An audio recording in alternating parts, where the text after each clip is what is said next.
አንድ ወቅት አራት በጎይ ገዝቼ ሁለቱን ለራሴ አድርጌ ሁለቱን ላጎት የሰጡት ብላና ቆዳዋን ስጠይ ብዬ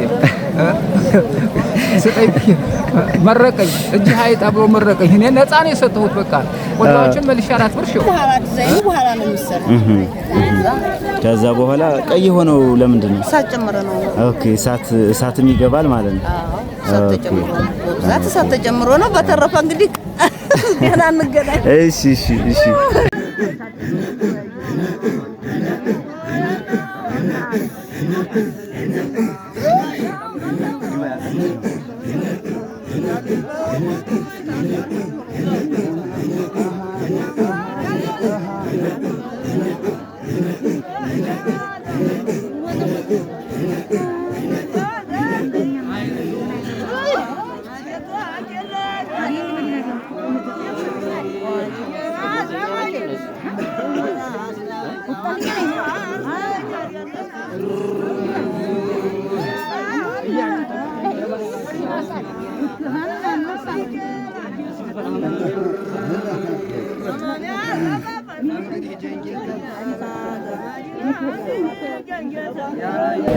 ድሮ በግራም ዘበን ነው ዝተት ይሄ እየተረገጠ ግሾች ያመጣሉ ሸጠው ታልተሸጠ አማራ ተራ ዛፍ ላይ ሰቅለው ትሄዳሉ በሳምንቱ አውሩ ደግሞ ይሰራሉ ዛሬ ተላይ ላይ ነው የሚገፉት እንኳን ሰቅለው ሁለት ተቆርጦ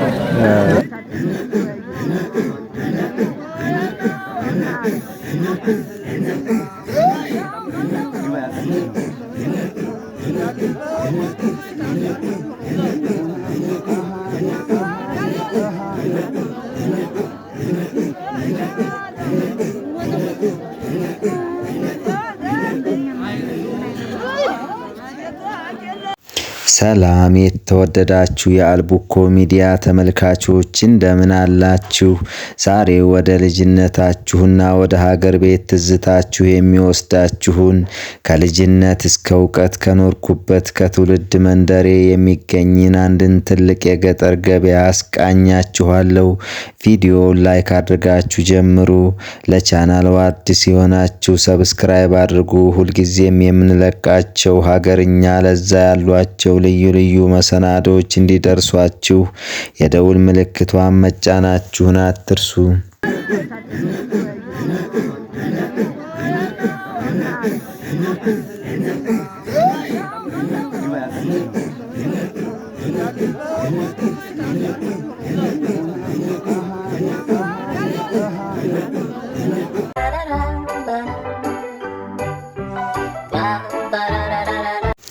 የዛሬው መዳረሻዬ አልቡኮና አካባቢው ነዋሪዎች ሳምንት ተጠብቀው የሚገናኙበት ናፍቆታቸውን የሚወጡበት የቀየውን የከብቱን የልጁን ሰላም መክረም የሚጠያየቁበት የጎጇቸውን ጎደሎ የሚሞሉበት ልጅ አዋቂው የሚያቀኑበት ተገናኝተው የሚገባበዙበት የሳምንቱ ቅዳሜ የሚከበርበት የደጋጋ ገበያ ነው። በዚህ ገበያ ላይ ከተለያዩ ዞኖችና ወረዳዎች የሚመጡ የማህበረሰብ ክፍሎች ይገበያያሉ። የገበያው መገኛ አልቡኮ ወረዳ ቢሆንም የሰሜን ሸዋ የኦሮሚያ ደሴና ኮምቦልቻ ዞኖች እንዲሁም የቃሉ ደሴ ዙሪያና ወረኢሉ ወረዳ ነዋሪዎች ወደዚህ ገበያ እየመጡ ግብይት ይፈጽማሉ። ገበያው ከደሴ ከተማ በስተደቡብ አቅጣጫ 47 ኪሎ ሜትር ርቀት ላይ ይገኛል። ደጋጋ ገበያ በአልቡኮ ወረዳ ከሚገኙ ገበያዎች መካከል ጥንታዊና ሰፊ ግብይት የሚፈጸምበት ቦታ ነው። ይህ ገበያ በደጋጋ ከተማ እምብርት ላይ የሚገኝ ሲሆን የማይሸጥበት ነገር የለም ማለት ይቻላል። የእጅ ስራ ውጤቶች፣ እንስሳትና የእንስሳት ተዋጽኦች፣ የፋብሪካ ውጤቶች፣ አትክልት፣ ፍራፍሬና ጥራጥሬዎች ኧረ ምኑ ቅጡ በአንድ ጀንበር ተዘርዝሮ መች ያልቃልና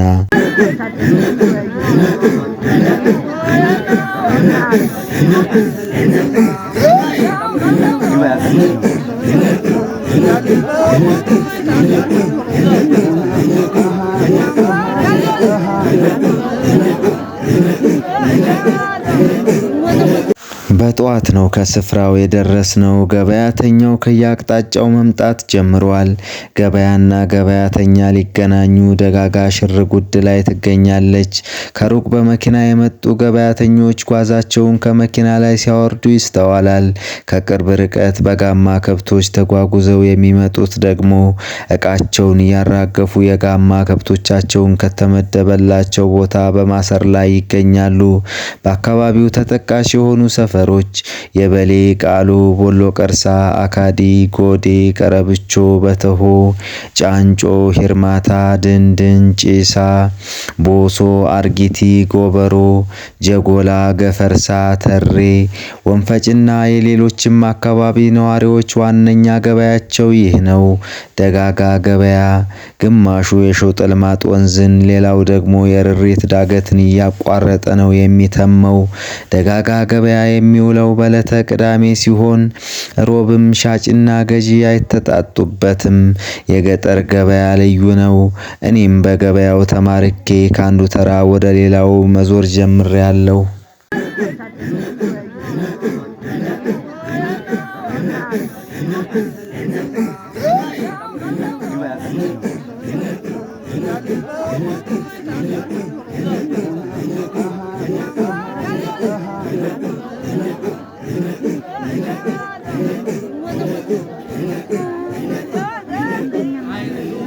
ለመሆኑ የባለፉት ዘመናት ግብይት ምን ይመስል ነበር ብዬ ላነሳሁት ጥያቄ ምላሽ አቶ ስለሺ ተሰማ በትዝታ ወደ ኋላ ወሰዱ። ስሜ ስለሺ ተሰማ ሰን እባላለሁ። ቀበሌ 06 ነው። እንግዲህ በድሮው ዘመን በኃይለ ሥላሴ ጊዜ ነው የተወለድኩት በ37 ዓመተ ምህረት ያው እስካሁን ድረስ ገበያ ላይ ስንገባ እኔ ገበሬ ነኝ። እህል ጭነን እንመጣለን። 50 ኪሎ እህል ጭነን ስንመጣ ለ5 ብር ነው የሚሸጠው። ምክንያቱም ብር የለም፣ እህል ሞልቷል። ያ ብር ብዙ ትካር ይተክራል። እንደገና ደግሞ ከብት ተራቀ እንደ ከብት ልንገዛ ተገባን። አንድ ቀን ከብት መርጠን ምርጥ የሆነ በሬ 30 ብር ነው የምንገዛው። ምርጥ በሬ የሚሉ ሳይሆን በሬ። እንደገና ፍየል ተራ ተገባን፣ በግ ተራ ተገባን። ጥሩ ሙክት በብር 10 ብር ነው የምንገዛው። የዛን ጊዜ ነጭ ሽልንግ ይባላል። በነጭ ሽልንግ 20 ሽልንግ ማለት ነው የምንገዛው። በግድ እየተሳበ ነው ሄድ።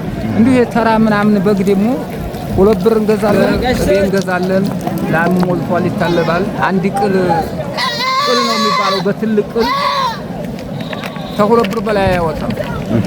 ማር ተራ የገባን እንደሆነ ዛሬ አንድ ማር ቢገባ ኦቨር ነው፣ እዛ ላይ ነው። አሁን ነጭ ማር ተግሻ ይመጣል። ያን ነጭ ማር በ3 ብር 6 ሽልንግ ማለት ነው። ያንን እንገዛለን። ድሮ በጣም ርካሽ ነው፣ ብር ውድ ነው። ግን የተወሰነ ሰው ቤት ነው የሚገኘው ብር፣ ሌላው ርካሽ ነው። ሁሉም የሚገዛው የሚሸጠው ነገር ሁሉም በቃ በጥሩ ሁኔታ ነው። እንደዛ ነው።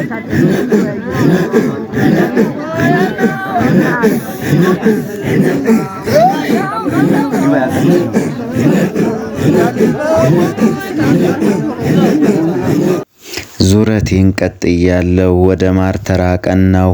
ማር የሚሸጠው በማር ብርዝ ከሚታወቁት የባህላዊ መጠጥ ቤቶች ከሚገኙበት ፈረስ ተራ አካባቢ ነው።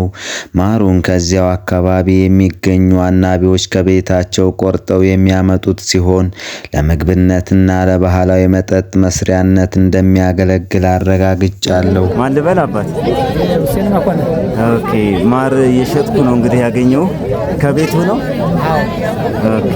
እንዴት ነው ሽያጩ? ማለት በጅምላ ነው የሚሸጠው? በጀሪሃው እንቆርጣለን፣ በጀሪሃው እንሸጣለን። ይሄ አሁን ስንት ነው? 58 ቢያል 55 እንትኑ ገበያ ነው። 55 ማለት 5500 ማለት እንትኑ ገበያ ነው። ኦኬ። 4 ሊትር ጀሪካን ነው። ኦኬ። 5 ሊትር ነው አይደል? 5 ሊትር ጀሪካን ነው። ኦኬ። የመጨረሻ ዋጋው ይሄ ነው? ኦኬ። ከቤቱ አምጥተው ነው ማር ነብ አለሁ ማለት ነው። ኦኬ። 58 እያልኩ ነው። 57 ዲዛይን ነው። የት ሀገር ማለት ሳሎን ወይስ መጨረሻው ንገረኝ። መጨረሻው 57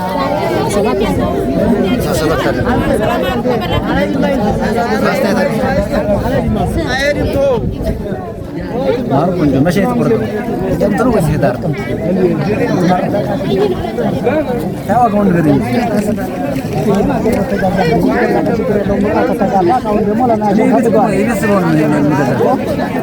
52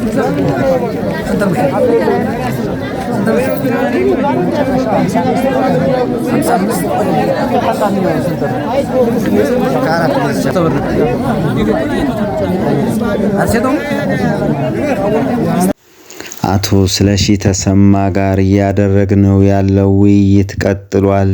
ስለ ገበያው አጀማመርና ታሪክ የሚከተለውን ብለውኛል። አንድ 2 ብር አንድ በገዝተን መልሰን ቆዳዋን 2 ብር እንሸጣለን።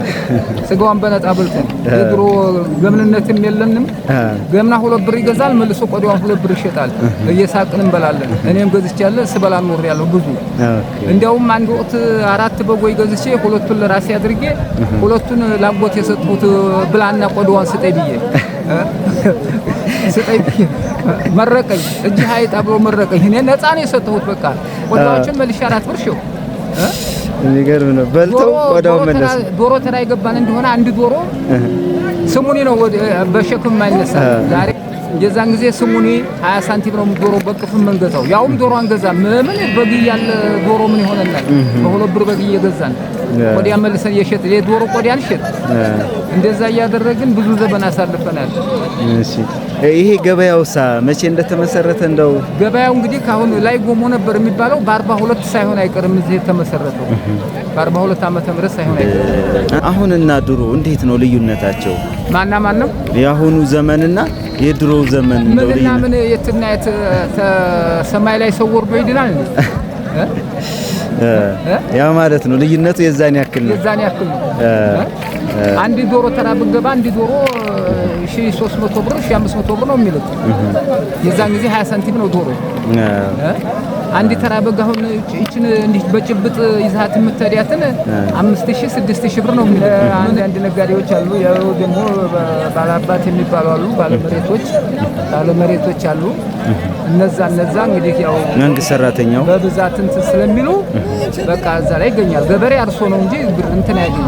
የመንግስት ሰራተኛ ደግሞ አለ የተወሰነ ብር የሚበላ እና እንትን አለ። እኔ አሁን መጀመሪያ ጊዜ በኃይለ ሥላሴ ጊዜ ወታደር ተቀጥሬ ነበር። በረሃ ነገል 4ኛ ክፍለ ጦር 4ኛ ብርጌድ ነበር። አሁን ደሞዛችን 16 ብር ነው። ግን በቃ እንደፈለግን ለብሰን እንደፈለግን ሆነን ነው የምንኖረው። በብር በ2 ብር እንገዛለን። የመረጥነው ምግብ ተቤን ነው የምንበላው የምንጠጣው። አሁን ዛሬ ማርተራ ብገባ ሁሉም ጮሌ የሆነበት ዘመን ነው። አሁን ማርተራ ብገባ ነጩ ማር ላይ ሙዝ ጨምረው ነው የሚሸጡ። ሙዝ፣ ስኳር ጨምረው ነው የሚሸጡ። ምንም ነገር የዛሬውና የድሮ እንደው መሬትና ሰማይ የሆነ ድሮ በግራም ዘበን ነው። ዝተት ይሄ እየተረገጠ ግሾች ያመጣሉ። ሸጠው ታልተሸጠ እዚህ አማራ ተራ ዛፍ ላይ ሰቅለው ትሄዳሉ። በሳምንቱ አውርዶ መጥተው ይሰራሉ። ዛሬ ተላይ ላይ ነው የሚገፉት እንኳን ሰቅለው ልትቆርጡ ዛሬ። ስለዚህ የድሮውና ያሁኑ እንኳን ሱቅ ሊጨመር እንኳን ሙዝ ሊጨመር እንደው ንጥር መብላት ነው ማለት ነው። የድሮው ማርና ገበያው ማንኛውም ነገር ቢሆን አሁን የትናየት ነው። ልዩነቱ ሰፊ ነው በጣም። ጋሽ ስለሺ በእውነቱ ከሆነ እድሜ አበድሮ ከድሮዎቹ እንደው እናንተ ናችሁ የቀራችሁትና ይሄን መረጃ ስለሰጠኸኝ ከልብ ነው የማመሰግነው። አንተንም እድሜ ይስጥልን። እኔም አመሰግናለሁ። እኔም ለዚህ ታበቃኝ። አሁን ደግሞ ወደ ሸክላ ተራ ጎራ ብያለሁ። የሸክላ ስራ አንዱ የጎጆ ኢንዱስትሪ ውጤት ሲሆን በየቤታችን የሚሰጠው ጠቀሜታ ደግሞ እንዲሁ በቀላል የሚገለጽ አይደለም። የሸክላ ስራ ሙያ ልዩ ጥበብን የሚጠይቅ ሲሆን ስራው ከፍተኛ ልፋትና ድካምን ይጠይቃል።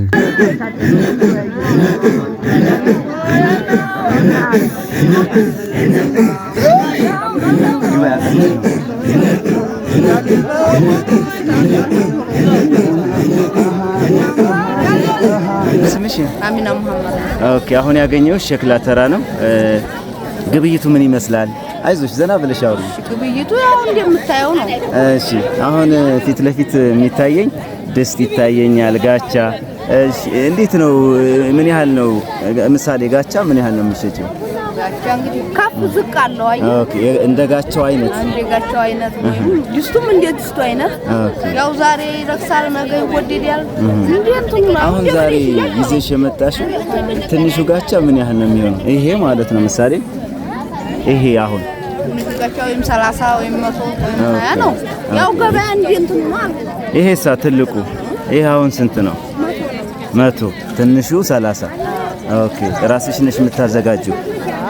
ኦኬ እንዴት ነው የሚዘጋጀው? ምን አለው?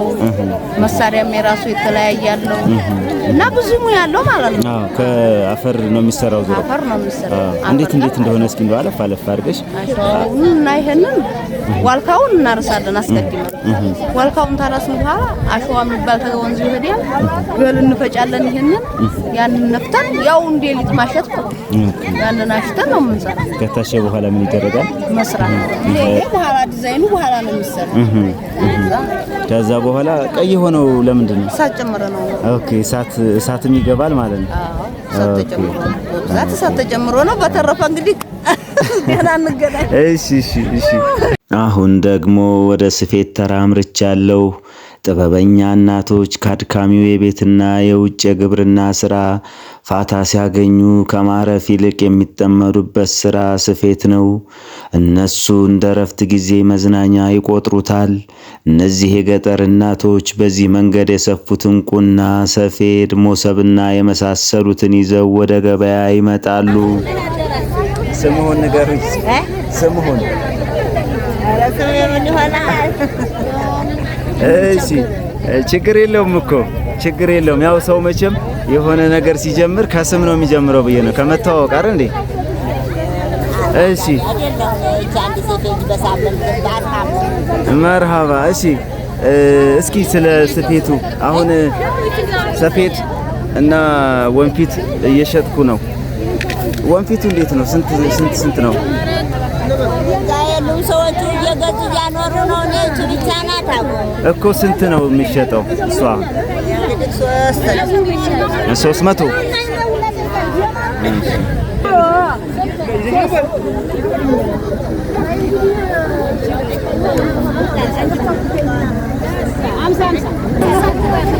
ስንት ነው ማማ? ይሄ እንትኑ ስንደዶ 50 አንዷ ቁጥር ማለት ነው። ይሄሳ ሰበዙ ኦኬ ሰበዙ እንዳለ ሙሉ 30 ብር ምን አውቃለሁ እኔ እኮ አላውቅም። አሰራሩን እስኪ አስረዱኝ። ካንቱ በላይ የሚያውቅ የለም። አሰራሩን እስኪ ምን ይሰራበታል? ይሄ ሰፌድ፣ ቁና፣ ሞሰብ፣ ገበቴ ይሰፋል። እነዚህ ይሰራሉ። እንዴት ነው አሰራሩ? ይሰፋል። ይሄኛው መጀመሪያ ምንድነው የሚደረገው? ይታጨዳል። ይሄ ሰበዙ ይሄ ይቀጫል። ይሄ ይታጨዳል። ከላይ ከአፋፉ ላይ ሆነው የደጋጋን ገበያ ሲመለከቱት ተንጣሎ ይታያል። አሁን ሰዓቱ 9 ሰዓት ሆኗል። ገበያተኛው ወደ የመጣበት እየተመለሰ ሲሆን አሁንም ቢሆን ገበያው እንደሞላ ነው። የአልቡኮ ወረዳ ደጋጋ ገበያ ቅኝቴ ያልተጠናቀቀም። በቀጣይ ሌሎች ግብይቶችን የምንቃኝ ይሆናል። እስከዚያው ሰላሙን ሁሉ ተመኘሁላችሁ። የሀገራችሁን ያልተበረዘውን ባህልና መልካም እሴቶች ማየት ከፈለጋችሁ የአልቡኮ ሚዲያ ምርጫችሁ አድርጉ። አንድ ሀብት ስትገዛ ገበያ ላይ መዲና አድርገህ ቅዳሜ ተገዛው ማስገኞ ሊመለስ ቃል እየገባን ነው የምንገዛው። ሰርተተኛ ሰው ተዋጊ ተሆነ ምን ታለ አባያ ከሆነ አልበላም ታለ የውሻ ልክፍታለው የ40 ቀን ውሻ ልክፍታለ ይመለሳል። የገዛውን ሰውዬ መዲና አድርጎ በመዲኑ ላይ ይመለሳል። እምቢ